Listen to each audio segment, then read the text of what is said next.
Speaker, as we celebrate Black History Month, I rise in honor of an Arkansas son, John Edward Bush, whose entrepreneurial spirit and history of service to his community continue to this day.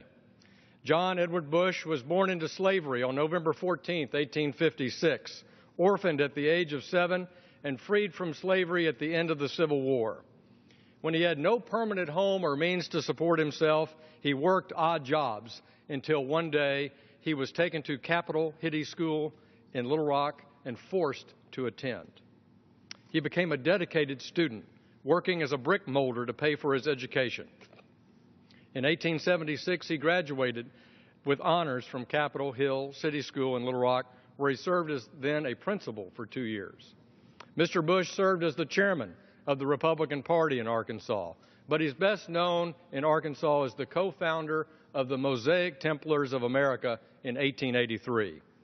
Together with Chester Keats, Mr. Bush began Mosaic Templars to aid African Americans who were being refused insurance coverage for illness, death, and funeral costs by white insurers. The efforts of Mr. Bush and Mr. Keats in service to their community brought economic security and advancement to a group that had been marginalized and neglected. By 1900, the activities of the Mosaic Templars had broadened to include an insurance company, a publishing company, a nursing school, a building and loan association, a business college, and even a hospital. What started as a small enterprise to provide services to former slaves seeking a better life evolved into a thriving business. At the height in the 1920s, Mosaic Templars felt by more than 80,000 members and belonging to chapters in 26 states and 6 foreign countries. While this noble institution fell on hard times during the Great Depression, its impact continued. A pillar in the Little Rock community, Mr. Bush rose to the heights as being appointed as the receiver of public monies by William McKinley, and his success continued with his attention and friendship with Booker T. Washington, and facilitated his reappointment 4 times by President Theodore Roosevelt and President Taft. That relationship with Dr. Washington became one of trusted confidence and a close friendship.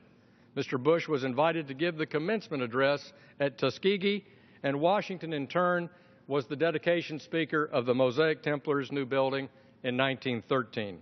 Mr. Bush passed away at the age of 60 in 1916. Today, Bush's descendants remain pillars of our civic community in Little Rock, and his legacy lives on at the Mosaic Templars Cultural Center, which is an outstanding educational resource for our rich African American traditions in Arkansas. As we celebrate Black History Month, we remember John Bush's legacy that continues to inspire and be a major and important part of Arkansas history. I yield back.